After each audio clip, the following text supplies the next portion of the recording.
Você sabia que até tuas plantas podem gostar daquele churrasco do final de semana? É isso mesmo. As cinzas de uma churrasqueira podem ser um excelente adubo para a maioria das plantas. Ei, homem, tu tá doido, é? Usar cinza de churrasco nas plantas? E o sal? Vai matar tudo. Você nunca ouviu falar de salinização, não? Vai estudar um pouco antes de ficar falando essas asneiras. Ponho, Rui. Eu fico triste em saber que teu churrasco tem mais sal do que carne. Você não precisa se preocupar com essa tal de salinização se você usar cinzas de uma churrasqueira na tua horta ou no teu jardim, mesmo em vasos. Você está preocupado com aquela ideia de salinização da terra. Olha, eu vou explicar. Isso de fato muito raramente vai acontecer na tua horta ou jardim. Existem até alguns herbicidas que o pessoal recomenda, são chamados herbicidas naturais, que usam uma quantidade muito grande de sal em um pulverizador, por exemplo. Você pode usar também um regador e espalhar essa solução salina numa área que você quer matar mato. O pessoal que recomenda esses herbicidas chamados de naturais deixa bem claro, em dias de chuva não vai funcionar. Se a terra estiver muito molhada, não vai funcionar. Por quê? Porque a chuva lava todo o sal que está na terra. E essa terra lavada não saliniza. Onde é que existe problema sério de salinização? No Brasil, você só vai encontrar solo salino no Nordeste. E lembrando que o que saliniza o solo não é somente sal, cloreto de sódio, o sal de cozinha. Qualquer tipo de sal pode causar salinização, mas é preciso que ocorra uma série de situações, uma série de condições muito especiais para que isso de fato aconteça. O que tem de especial no Nordeste? Falta de chuva. Quando você não tem chuva em uma determinada área, o processo de salinização pode se tornar comum e muito frequente. No Nordeste, mesmo em locais com irrigação, a salinização é problema. A terra evapora de cima para baixo. Então a água que está no subsolo, a água que está no lençol freático vem subindo e evapora. E essa subida da água faz com que todo o sal solúvel nela venha para cima também. A evaporação faz com que o sal se concentre na camada arável da terra. O que é essa camada arável? Se padronizou que camada arável é uma profundidade de mais ou menos 20 centímetros. Em alguns lugares é mais, em outros é menos. Mas vamos tomar como base 20 centímetros. Então são esses 20 centímetros de solo que vão ficar de fato salinizados. Isso dificulta muito o desenvolvimento das plantas, porque um solo salino tem pouca estrutura. A água penetra nele com muita dificuldade. E a concentração de sal se tornando muito alta também impede o desenvolvimento satisfatório das raízes das plantas. Agora, muitas das pessoas que têm a preocupação com essa salinização pensa somente no lado da planta. E não é isso que acontece. A planta está em cima de um substrato que a gente chama de solo. Se esse substrato não for vivo, não for rico, ela não vai prosperar. Então o solo vivo mantém plantas sadias. E a salinização é só um dos problemas que pode acontecer. Qualquer coisa que afete a fauna e a flora do solo também vai afetar as plantas. Então o sal causa uma série de problemas para o solo, para a flora e a fauna que habita o solo. A falta de água já faz isso também. E por conta disso as plantas não vão se desenvolver bem.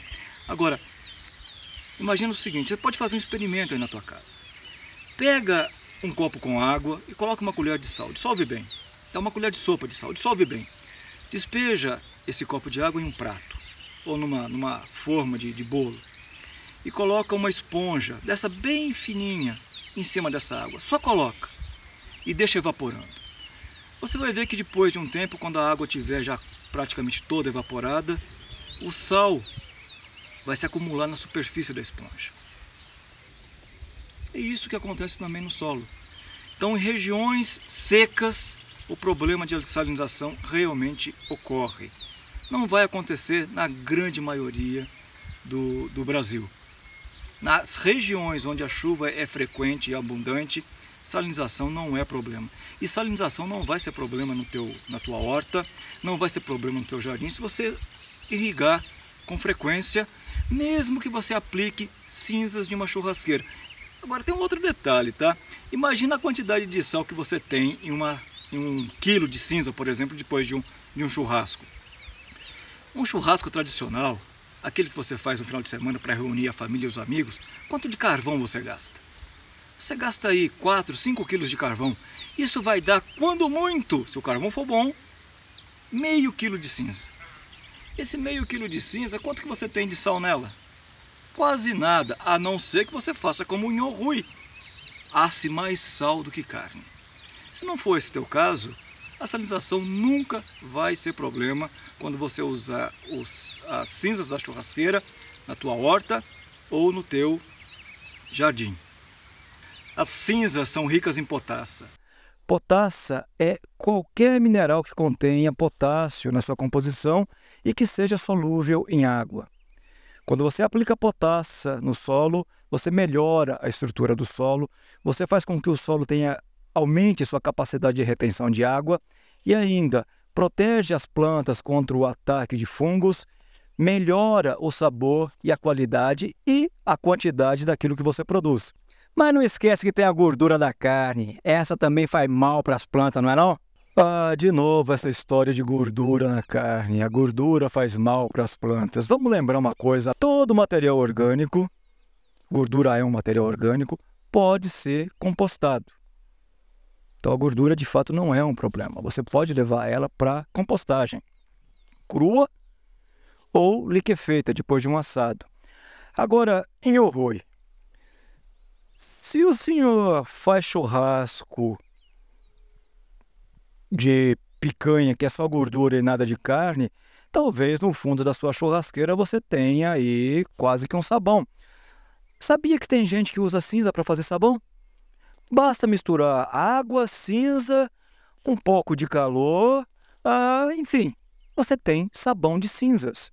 Muita gente faz isso. Agora, a quantidade de gordura que você precisa para fazer um sabão de cinza é muito grande em comparação com a quantidade de cinza. Se você tem essa condição no fundo da tua churrasqueira, como eu já disse, a compostagem seria uma solução. Manda esse material para compostagem e depois coloca nas tuas plantas. Agora, se a tua churrasqueira tem um calor bom, um fogo razoável, para assar de fato aquela picanha suculenta, deixar ela no ponto. Toda a gordura que cai em cima dessas brasas vai ser incinerada. E se eu não estou enganado, elas viram fumaça. Não vão ficar na cinza. Presta atenção na próxima vez que você fizer um churrasco. A gordura pinga, a fumaça sobe. E, na grande maioria das vezes, uma labareda enorme aparece. Pura combustão. Não existe processo melhor para desintegrar material orgânico nesse mundo do que fogo. Fogo é o processo natural de degradação rápida, instantânea de qualquer componente orgânico. A gordura incinerada nada mais é do que cinza rica em componentes que não foram queimados. Você pode levar inclusive cinza para compostagem. Tá? Eu não faço isso, eu prefiro jogar a cinza direto nas plantas. Por quê? Porque a cinza também contribui para a elevação do pH do solo. Então, quando você coloca cinza em um terreno, o pH aumenta. Esse é um jeito natural, por exemplo, de áreas do cerrado, em algumas áreas de floresta, receberem uma correção de solo. Incêndios naturais, incêndios em áreas de cerrado, desde que sejam naturais, normalmente são muito mais benéficos do que prejudiciais. As cinzas contribuem para a melhoria da qualidade da terra, faz com que uma calagem seja feita. O que é isso? É a elevação do pH, e com isso a grande maioria das plantas se beneficia. Você vê isso a todo momento. Se você já viu uma área de floresta ou uma área de pastagem queimada, você sabe que depois de pouquíssimo tempo, tudo aquilo está recuperado. Muito mais verde, muito mais sadio, muito melhor do que era antes. Então, as cinzas, seja de churrasqueira, seja de um fogão a lenha, de uma lareira, enfim, cinzas de madeira normalmente beneficiam plantas beneficiam o solo. Com um detalhe, eu já disse que cinza tem potassa. Agora, cinzas de uma fogueira, cinzas de um incêndio, costumam ter muito mais potassa do que cinzas de um churrasco, de um fogão a lenha, de uma lareira, por exemplo. Por quê? Porque cinzas de um incêndio, cinzas de uma fogueira, nelas são queimadas galhos, folhas, troncos, cascas, uma diversidade de materiais. E quando você faz um churrasco, quando você queima uma lenha no fogão a lenha, você está preocupado em usar madeira mais dura, normalmente o cerne dessas madeiras mais duras. E nessa situação, a quantidade de potássio presente é menor. Cinza de churrasqueira, de lareira, de fogão a lenha tem menos do que 10%. Em algumas situações, tem mais do que 10%. Normalmente, cinzas de um incêndio, seja de uma pastagem ou de uma área de floresta, tem mais do que 10% de potassa, tem mais do que 10% de potássio. As cinzas, seja de uma churrasqueira ou de qualquer outro lugar, desde que não se use madeira tratada, elas são muito mais benéficas para as plantas do que elas não vão causar prejuízo. A quantidade de sal que existe numa churrasqueira, nas cinzas de uma churrasqueira, é insignificante. É impossível causar problemas de salinização, a não ser, vou repetir, vou deixar bem claro, a não ser que você coloque lá meio quilo de sal em cima de um bifinho, tire todo o sal, ele vai para as cinzas e depois coloque isso num vasinho de ali, sei lá, 20 centímetros de diâmetro. Aí sim pode ser problema.